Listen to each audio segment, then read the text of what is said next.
señor secretario perpetuo de la Academia Sueca, señores académicos, señoras, señores, queridos amigos.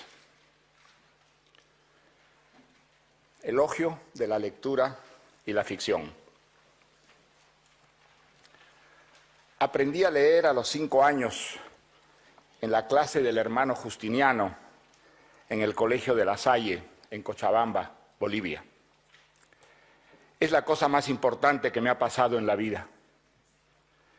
Casi 70 años después, recuerdo con nitidez cómo esa magia, traducir las palabras de los libros en imágenes, enriqueció mi vida, rompiendo las barreras del tiempo y del espacio y permitiéndome viajar con el capitán Nemo 20.000 leguas de viaje submarino, luchar junto a D'Artagnan, Athos, Porthos y Aramis contra las intrigas que amenazan a la reina en los tiempos del sinuoso Richelieu, y arrastrarme por las entrañas de París convertido en Jean Valjean con el cuerpo inerte de Marius a cuestas.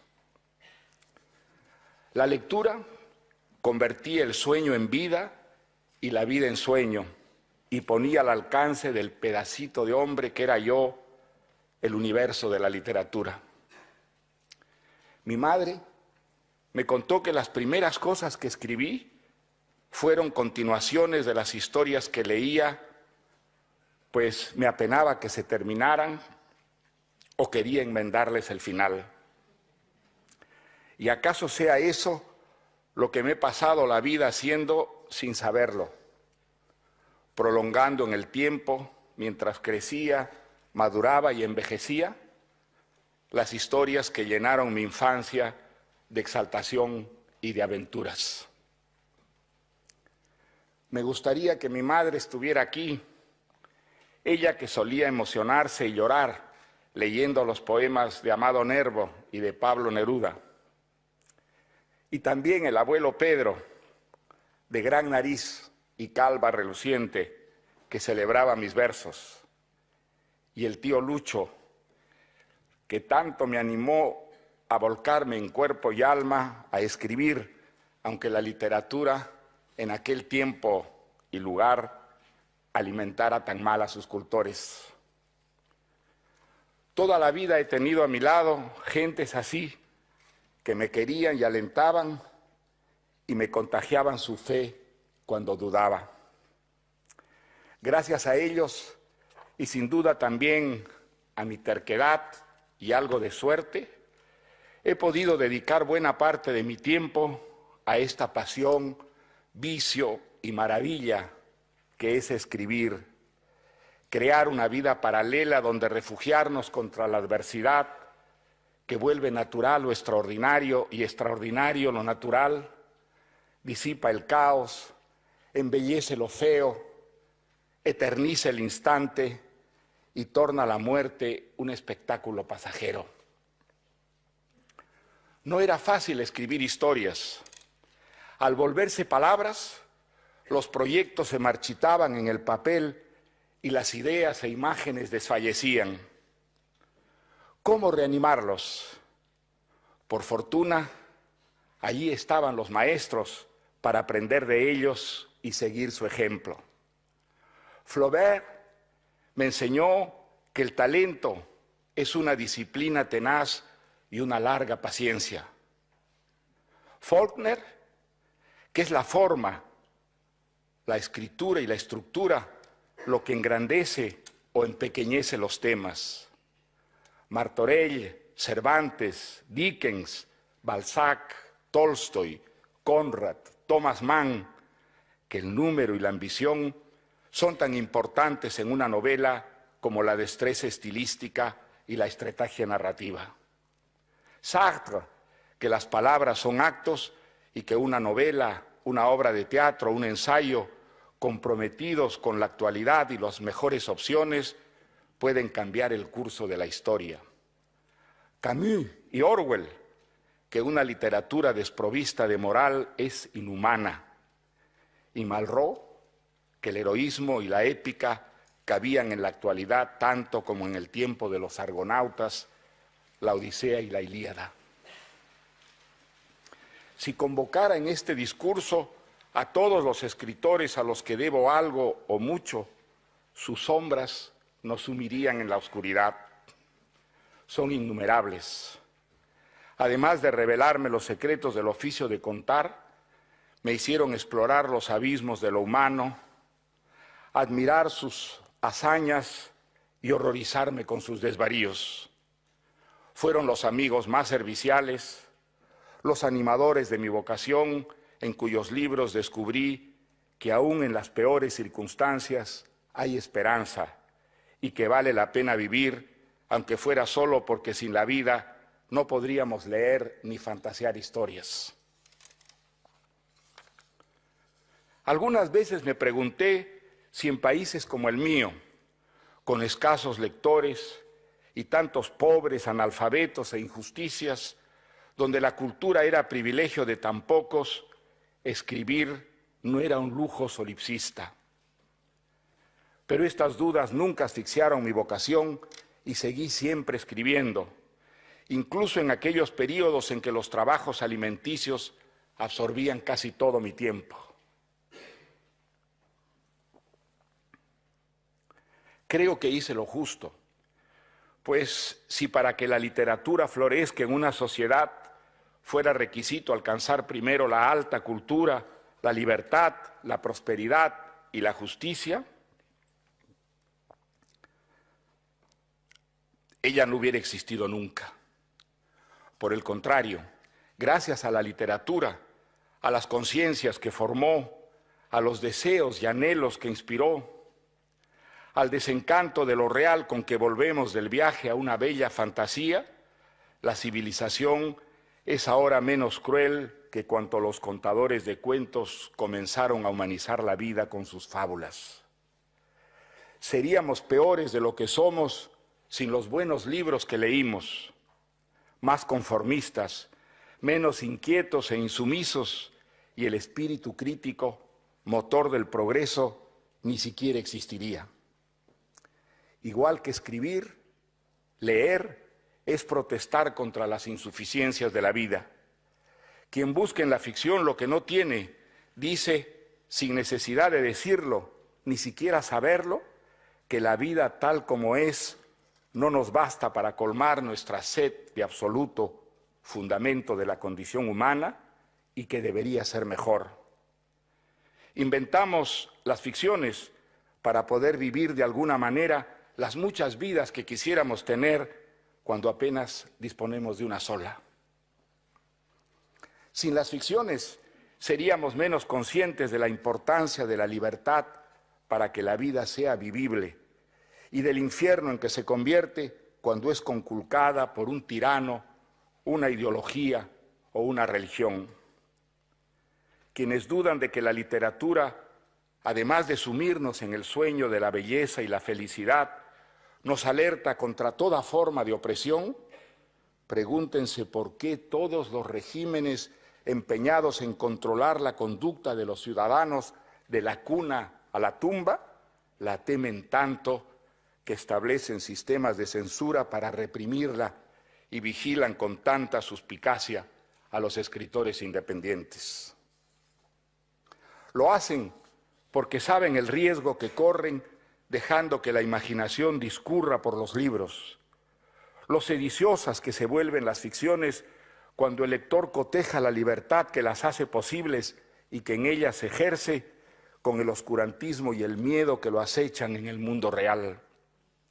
Lo quieran o no, lo sepan o no, los fabuladores al inventar historias propagan la insatisfacción, mostrando que el mundo está mal hecho, que la vida de la fantasía es más rica que la de la rutina cotidiana. Esa comprobación, si echa raíces en la sensibilidad y la conciencia, vuelve a los ciudadanos más difíciles de manipular, de aceptar las mentiras de quienes quisieran hacerles creer que entre barrotes, inquisidores y carceleros viven más seguros y mejor.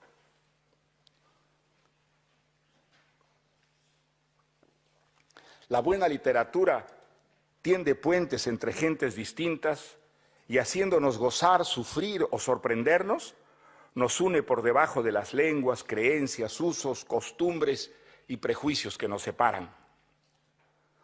Cuando la gran ballena blanca sepulta al capitán Ahab en el mar, se encoge el corazón de los lectores idénticamente en Tokio, Lima o Tombuctú.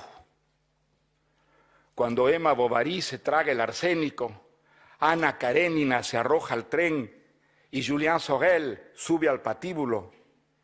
Y cuando en el sur el urbano doctor Juan Dalman sale de aquella pulpería de la Pampa a enfrentarse al cuchillo de un matón, o advertimos que todos los pobladores de Comala, el pueblo de Pedro Páramo, están muertos, el estremecimiento es semejante en el lector que adora a Buda, Confucio, Cristo, Alá, o es un agnóstico, vista saco y corbata, chilaba, kimono o bombachas. La literatura crea una fraternidad dentro de la diversidad humana y eclipsa las fronteras que erigen entre hombres y mujeres la ignorancia, las ideologías, las religiones, los idiomas y la estupidez.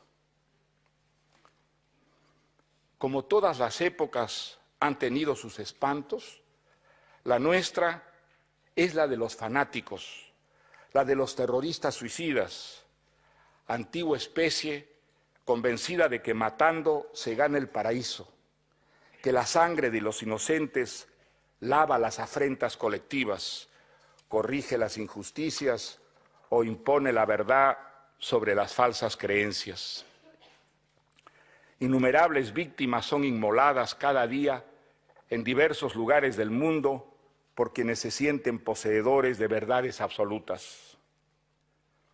Creíamos que con el desplome de los imperios totalitarios, la convivencia, la paz, el pluralismo, los derechos humanos se impondrían y el mundo dejaría atrás los holocaustos, genocidios, invasiones y guerras de exterminio. Nada de eso ha ocurrido. Nuevas formas de barbarie proliferan atizadas por el fanatismo y con la multiplicación de armas de destrucción masiva no se puede excluir que cualquier grupúsculo de enloquecidos redentores provoque un día un cataclismo nuclear. Hay que salirles al paso, enfrentarlos y derrotarlos. No son muchos, aunque el estruendo de sus crímenes retumbe por todo el planeta y nos abrumen de horror las pesadillas que provocan. No debemos dejarnos intimidar por quienes quisieran arrebatarnos la libertad que hemos ido conquistando en la larga hazaña de la civilización. Defendamos la democracia liberal, que con todas sus limitaciones sigue significando el pluralismo político, la convivencia, la tolerancia, los derechos humanos, el respeto a la crítica, la legalidad, las elecciones libres, la alternancia en el poder, todo aquello que nos ha ido sacando de la vida feral y acercándonos, aunque nunca llegaremos a alcanzarla, a la hermosa y perfecta vida que finge la literatura, aquella que solo inventándola, escribiéndola y leyéndola podemos merecer. Enfrentándonos a los fanáticos homicidas, defendemos nuestro derecho a soñar y a hacer nuestros sueños realidad. En mi juventud, como muchos escritores de mi generación, fui marxista y creí que el socialismo sería el remedio para la explotación y las injusticias sociales que arreciaban en mi país, América Latina y el resto del tercer mundo.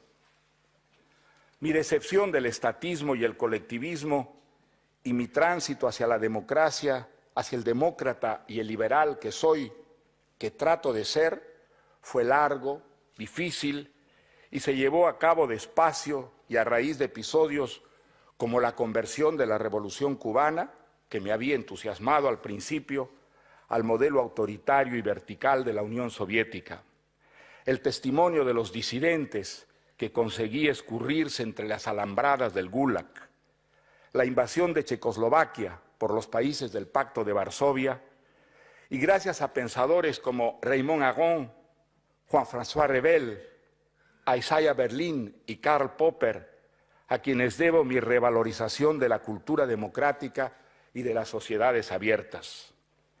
Esos maestros fueron un ejemplo de lucidez y gallardía cuando la inteligencia de Occidente parecía, por frivolidad u oportunismo, haber sucumbido al hechizo del socialismo soviético o, peor todavía, al aquelarre sanguinario de la Revolución Cultural China.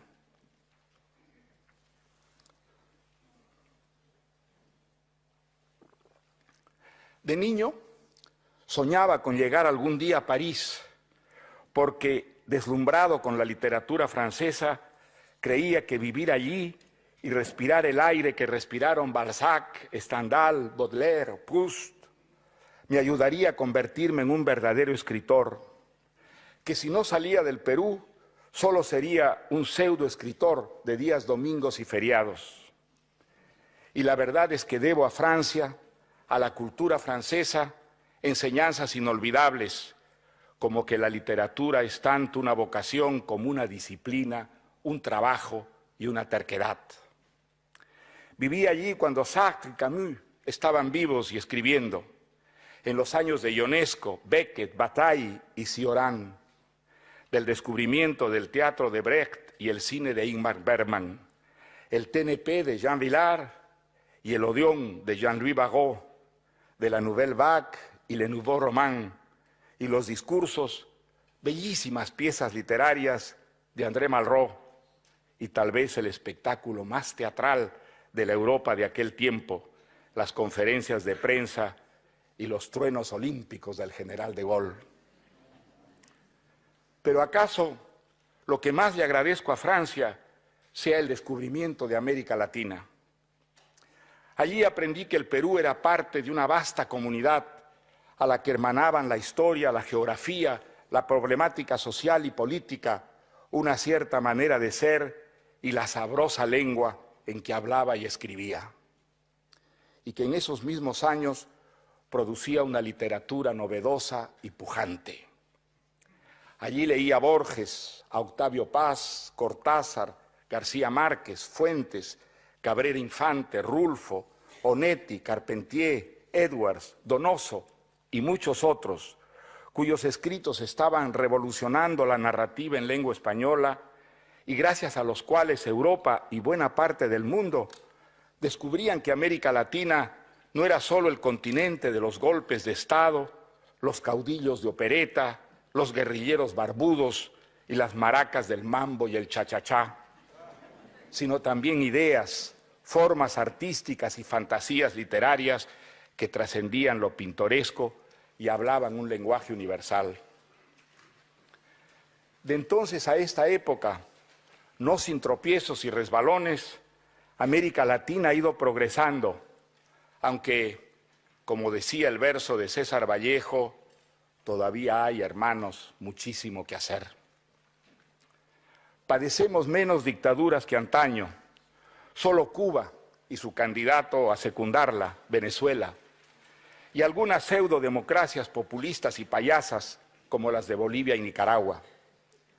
Pero en el resto del continente, mal que mal, la democracia está funcionando, apoyada en amplios consensos populares.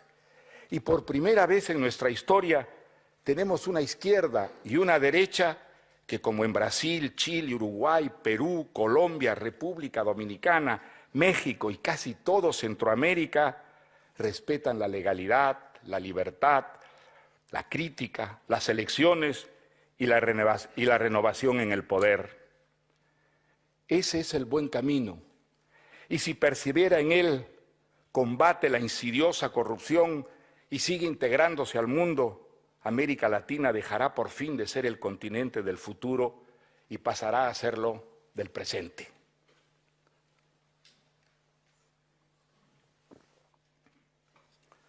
Nunca me he sentido un extranjero en Europa, ni en verdad en ninguna parte. En todos los lugares donde he vivido, en París, en Londres, en Barcelona, en Madrid, en Berlín, en Washington, Nueva York, Brasil o la República Dominicana, me sentí en mi casa. Siempre he hallado una querencia donde podía vivir en paz y trabajando, aprender cosas, alentar ilusiones, encontrar amigos, buenas lecturas y temas para escribir. No me parece que haberme convertido, sin proponérmelo, en un ciudadano del mundo, haya debilitado eso que llaman las raíces, mis vínculos con mi propio país, lo que tampoco tendría mucha importancia. Porque si así fuera, las experiencias peruanas no seguirían alimentándome como escritor y no asomarían siempre en mis historias, aun cuando éstas parezcan ocurrir muy lejos del Perú.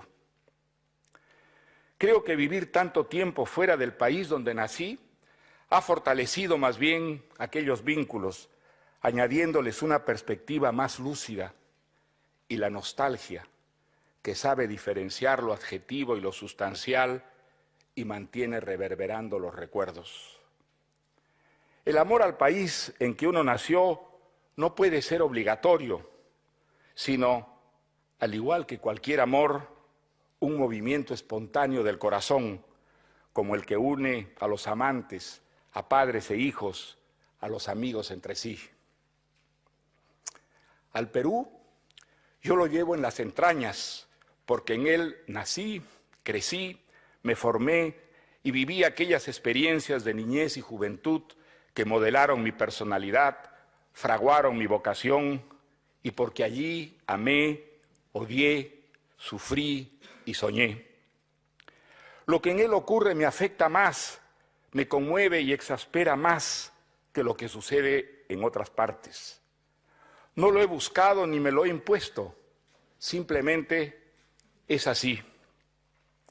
Algunos compatriotas me acusaron de traidor y estuve a punto de perder la ciudadanía cuando durante la última dictadura pedí a los gobiernos democráticos del mundo que penalizaran al régimen con sanciones diplomáticas y económicas, como lo he hecho siempre con todas las dictaduras, de cualquier índole, la de Pinochet, la de Fidel Castro, la de los talibanes de Afganistán, la de los imanes de Irán, la del apartheid de África del Sur, la de los sátrapas uniformados de Birmania, hoy Myanmar.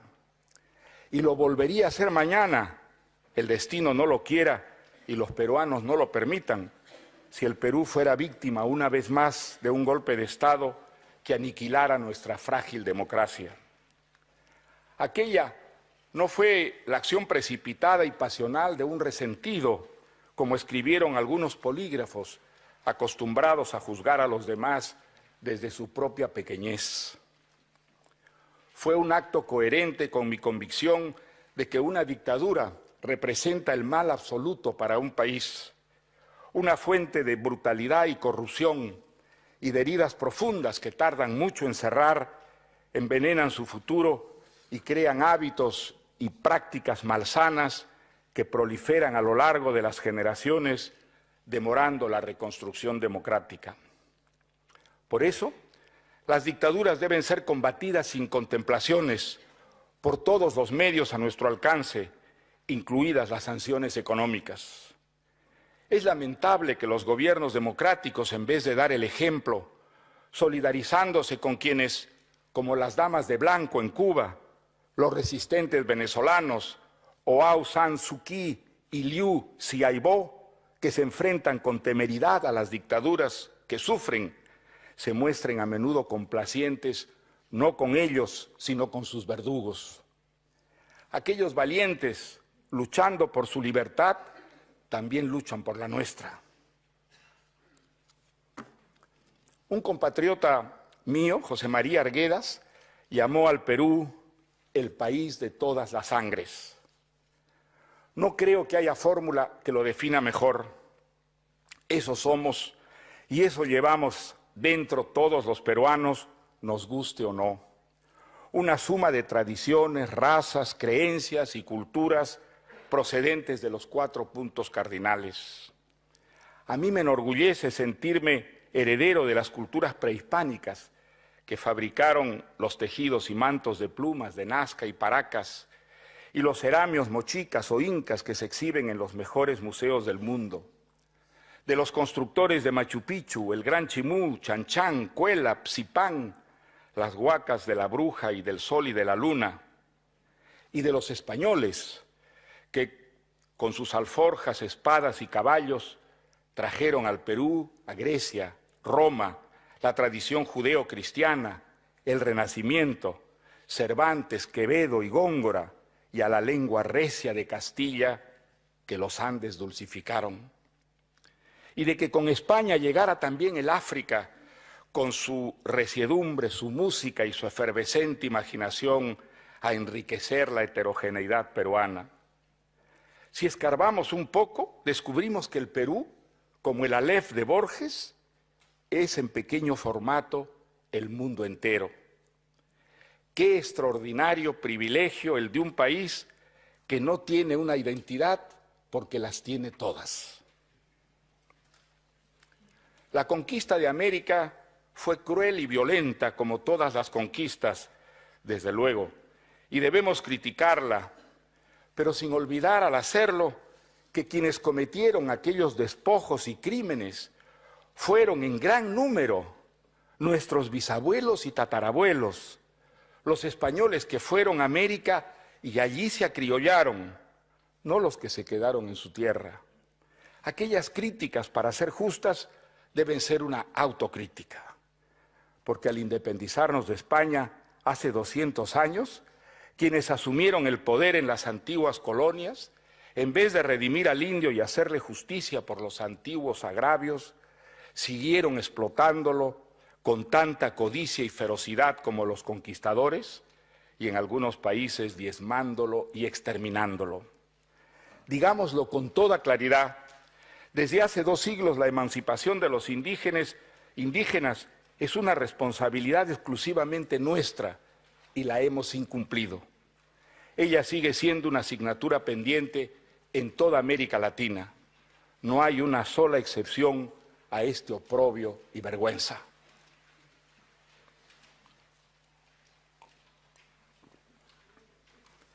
Quiero a España tanto como al Perú, y mi deuda con ella es tan grande como el agradecimiento que le tengo.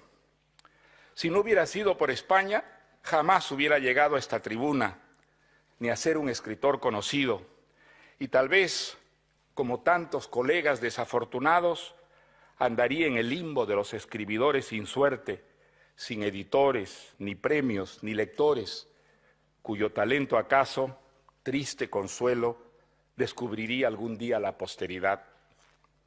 En España se publicaron todos mis libros, recibí reconocimientos exagerados, amigos como Carlos Barral y Carmen Balcells y tantos otros se desvivieron porque mis historias tuvieran lectores. Y España me concedió una segunda nacionalidad cuando podía perder la mía. Jamás he sentido la menor incompatibilidad entre ser peruano y tener un pasaporte español, porque siempre he sentido que España y el Perú son el anverso y el reverso de una misma cosa, y no solo en mi pequeña persona, también en realidades esenciales como la historia, la lengua y la cultura. De todos los años que he vivido en suelo español, recuerdo con fulgor los 5 que pasé en la querida Barcelona a comienzos de los años 70. La dictadura de Franco estaba todavía en pie y aún fusilaba, pero era ya un fósil en hilachas y sobre todo en el campo de la cultura incapaz de mantener los controles de antaño. Se abrían rendijas y resquicios que la censura no alcanzaba a parchar y por ellas la sociedad española absorbía nuevas ideas, libros, corrientes de pensamiento y valores y formas artísticas hasta entonces prohibidas por subversivos. Ninguna ciudad aprovechó tanto y mejor que Barcelona este comienzo de apertura, ni vivió una efervescencia semejante en todos los campos de las ideas y la creación. Se convirtió en la capital cultural de España, el lugar donde había que estar para respirar el anticipo de la libertad que se vendría. Y en cierto modo fue también la capital cultural de América Latina por la cantidad de pintores, escritores, editores y artistas procedentes de los países latinoamericanos que allí se instalaron o iban y venían a Barcelona porque era donde había que estar si uno quería ser un poeta, novelista, pintor o compositor de nuestro tiempo. Para mí, aquellos años fueron inolvidables, de compañerismo, amistad, conspiraciones y fecundo trabajo intelectual. Igual que antes París, Barcelona fue una torre de Babel, una ciudad cosmopolita y universal donde era estimulante vivir y trabajar y donde por primera vez desde los tiempos de la Guerra Civil, escritores españoles y latinoamericanos se mezclaron y fraternizaron, reconociéndose dueños de una misma tradición y aliados en una empresa común y una certeza, que el final de la dictadura era inminente y que en la España democrática la cultura sería la protagonista principal. Aunque no ocurrió así exactamente, la transición española de la dictadura a la democracia ha sido una de las mejores historias de los tiempos modernos. Un ejemplo de cómo, cuando la sensatez y la racionalidad prevalecen y los adversarios políticos aparcan el sectarismo en favor del bien común, pueden ocurrir hechos tan prodigiosos como los de las novelas del realismo mágico. La transición española del autoritarismo a la libertad, del subdesarrollo a la prosperidad, de una sociedad de contrastes económicos y desigualdades tercermundistas a un país de clases medias, su integración a Europa y su adopción en pocos años de una cultura democrática ha admirado al mundo entero y disparado la modernización de España. Ha sido para mí una experiencia emocionante y aleccionadora vivirla de muy cerca y a ratos desde adentro. Ojalá que los nacionalismos, plaga incurable del mundo moderno y también de España, no estropeen esta historia feliz.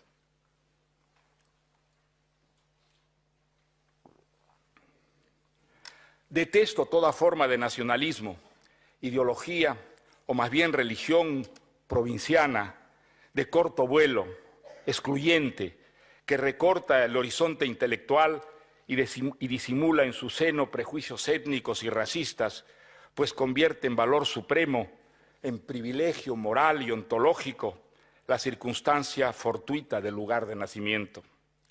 Junto con la religión, el nacionalismo ha sido la causa de las peores carnicerías de la historia, como las de las 2 guerras mundiales y la sangría actual del Medio Oriente. Nada ha contribuido tanto como el nacionalismo a que América Latina se haya balcanizado, ensangrentado en contiendas y litigios insensatos y derrochado astronómicos recursos en comprar armas en vez de construir escuelas, bibliotecas y hospitales.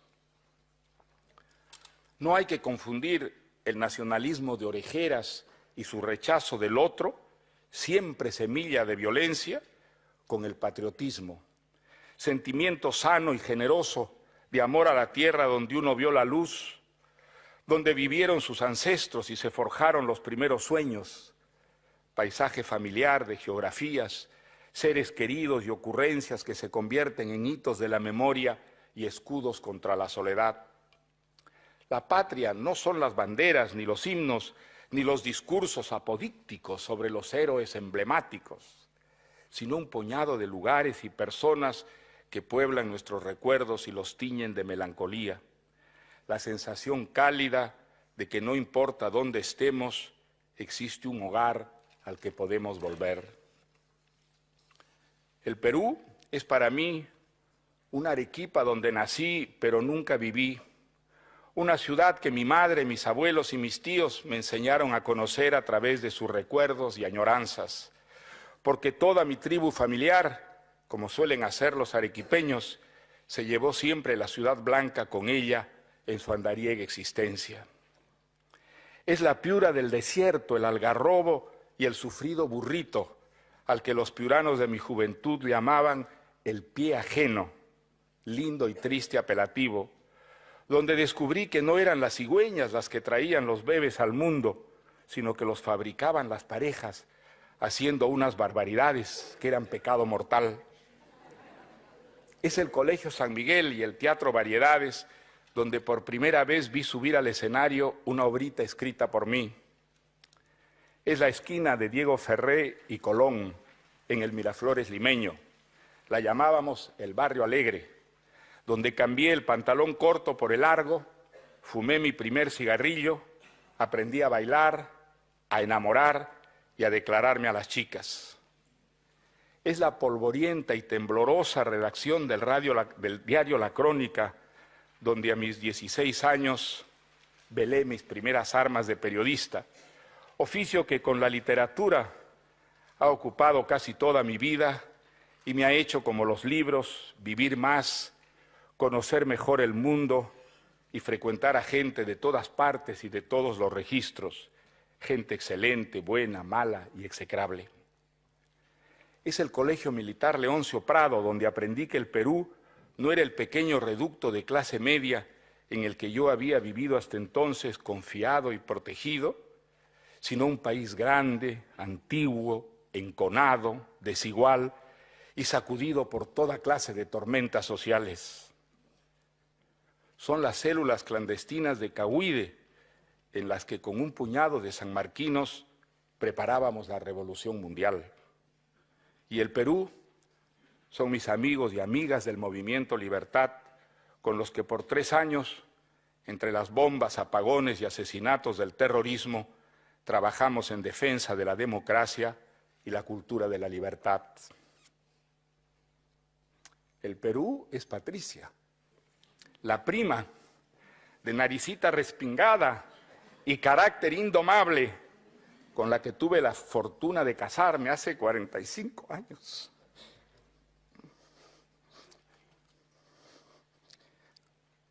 Y que todavía soporta las manías, neurosis y rabietas que me ayudan a escribir.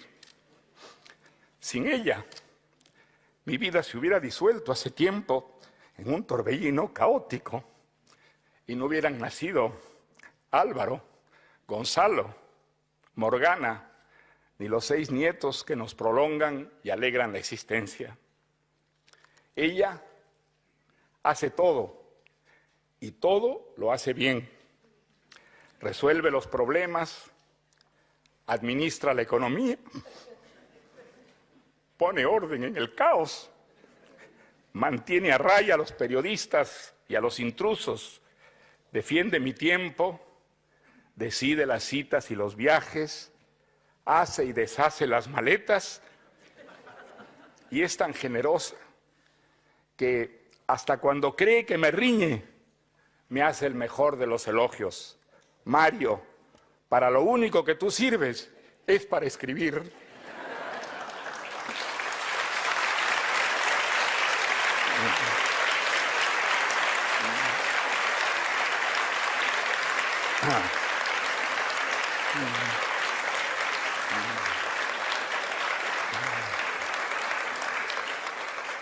Volvamos a la literatura.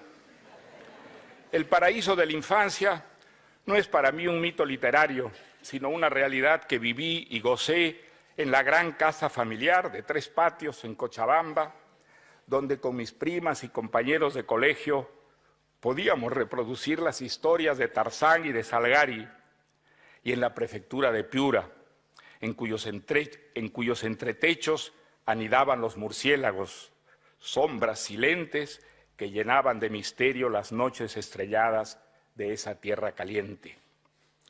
En esos años, escribir fue jugar un juego que me celebraba la familia, una gracia que me merecía aplausos, a mí, el nieto, el sobrino, el hijo sin papá, porque mi padre había muerto y estaba en el cielo.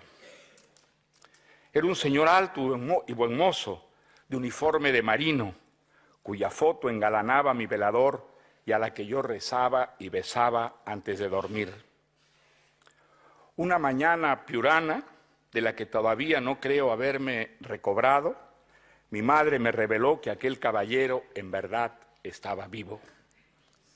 y que ese mismo día nos iríamos a vivir con él a Lima. Yo tenía 11 años y desde entonces todo cambió. Perdí la inocencia y descubrí la soledad, la autoridad, la vida adulta y el miedo. Perdí la inocencia. Mi salvación fue leer los buenos libros, refugiarme en esos mundos donde vivir era exaltante, intenso, una aventura tras otra, donde podía sentirme libre y volvía a ser feliz. Y fue escribir a escondidas, como quien se entrega a un vicio inconfesable, a una pasión prohibida. La literatura dejó de ser un juego, se volvió una manera de resistir la adversidad, de protestar, de rebelarme, de escapar a lo intolerable, mi razón de vivir. Desde entonces y hasta ahora, en todas las circunstancias en que me he sentido abatido o golpeado, a orillas de la desesperación, entregarme en cuerpo y alma a mi trabajo de fabulador ha sido la luz que señala la salida del túnel, la tabla de salvación que lleva al náufrago a la playa.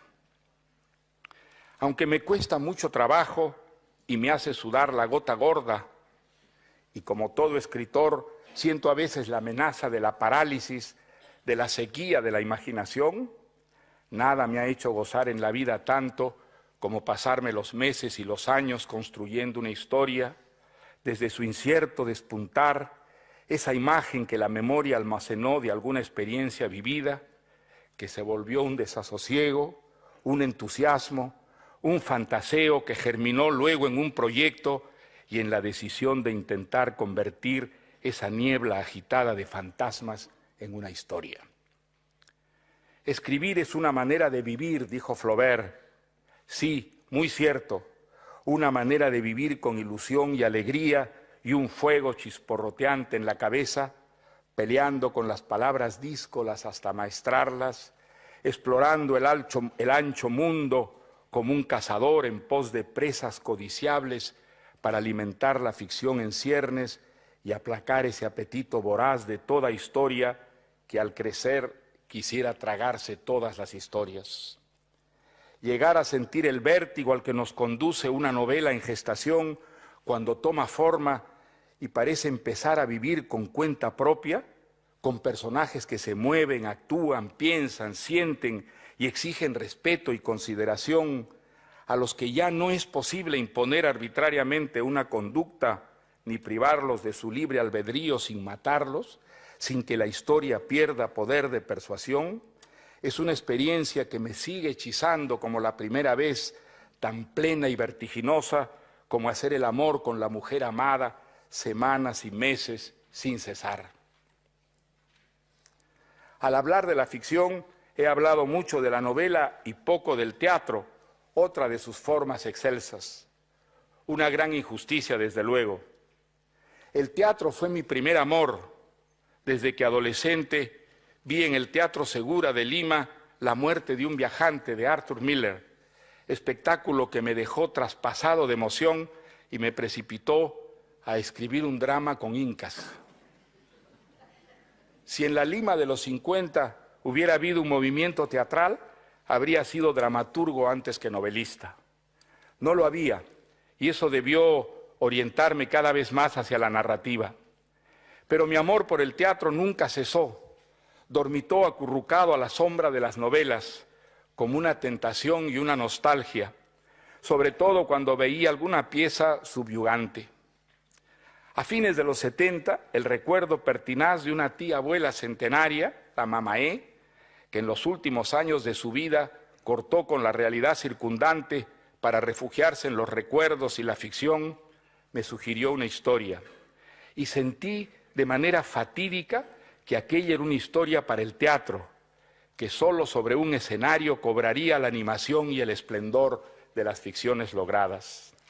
La escribí con el temblor excitado del principiante y gocé tanto viéndola en escena con Norma Leandro en el papel de la heroína, que desde entonces, entre novela y novela, ensayo y ensayo, he reincidido varias veces. Eso sí, nunca imaginé que a mis 70 años me subiría, debería decir mejor, me arrastraría a un escenario a actuar.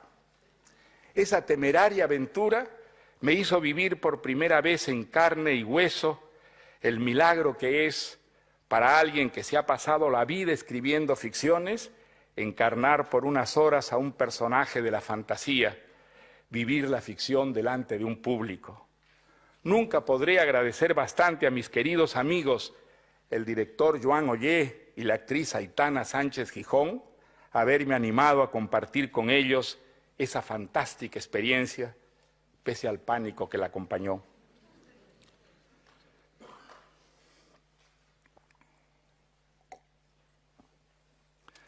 La literatura es una representación falaz de la vida que, sin embargo, nos ayuda a entenderla mejor, a orientarnos por el laberinto en el que nacimos, transcurrimos y morimos.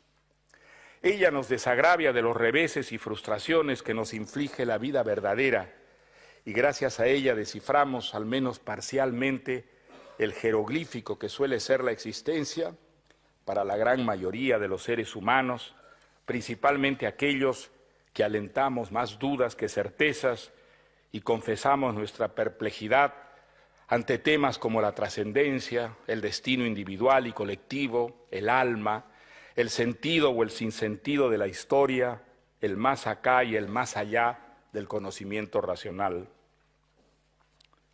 Siempre me ha fascinado imaginar aquella incierta circunstancia en que nuestros antepasados, apenas diferentes todavía del animal, recién nacido el lenguaje que les permitía comunicarse, empezaron en las cavernas, en torno a las hogueras, en noches hirvientes de amenazas, rayos, truenos, gruñidos de las fieras, a inventar historias y a contárselas.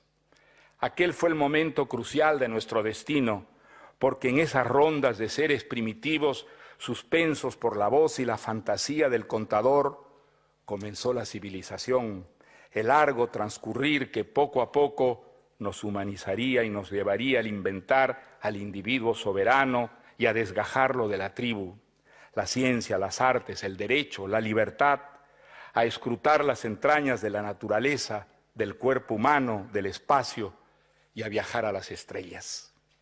Aquellos cuentos, fábulas, mitos, leyendas que resonaron por primera vez como una música nueva ante auditorios intimidados por los misterios y peligros de un mundo donde todo era desconocido y peligroso, debieron ser un baño refrescante, un remanso para esos espíritus siempre en el quién vive, para los que existir quería decir apenas comer, guarecerse de los elementos, matar y fornicar.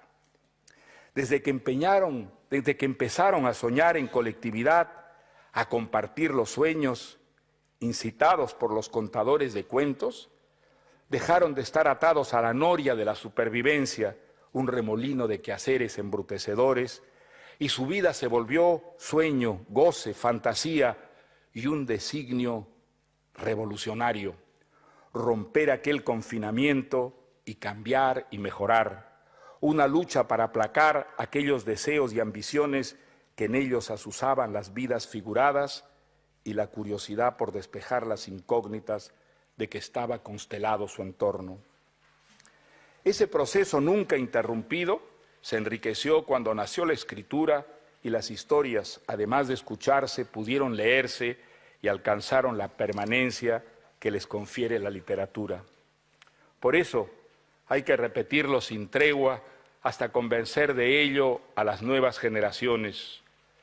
La ficción es más que un entretenimiento, más que un ejercicio intelectual que aguza la sensibilidad y despierta el espíritu crítico.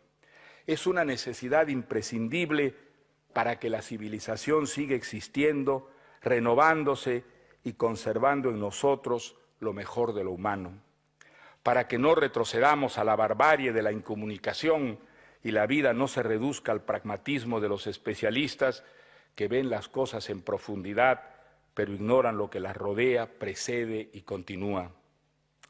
Para que no pasemos de servirnos de las máquinas que inventamos a ser sus sirvientes y esclavos, y porque un mundo sin literatura sería un mundo sin deseos, ni ideales, ni desacatos, un mundo de autómatas privados de lo que hace que el ser humano sea de veras humano, la capacidad de salir de sí mismo y mudarse en otros, modelados con la arcilla de nuestros sueños.